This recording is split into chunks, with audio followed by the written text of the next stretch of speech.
اعوذ باللہ من الشیطان الرجیم بسم اللہ الرحمن الرحیم۔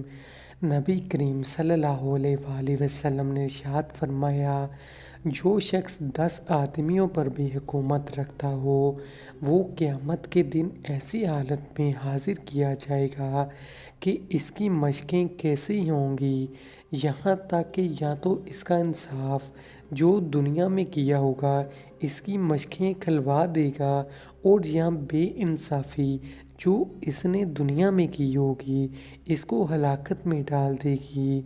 انسان ہمیشہ اس دنیا میں یہ سوچتا ہے کہ صرف اور صرف مال اکٹھا کرنا ہے، اونچا عہدہ حاصل کرنا ہے۔ اگر آپ کے پاس ایسا عہدہ ہے یا پھر آپ کے پاس اتنی طاقت ہے کہ آپ لوگوں پر عہدہ رکھتے ہیں اور آپ کی وجہ سے کسی کو نقصان ہوتا ہے یا فائدہ ہوتا ہے، تو اس کا حساب آپ کو اس دنیا میں بھی دینا ہوگا، آخرت میں بھی دینا ہوگا۔ اللہ پاک ہم سب مسلمانوں کو سیدھے راستے پر چلائے، اچھے راستے پر چلائے، دنیا میں بھی کامیابیاں عطا فرمائے،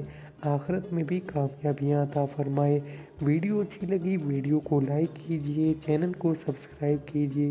اور بیل آئیکن پہ کلک کیجئے تاکہ مزید ویڈیوز آپ کو ملتی رہیں۔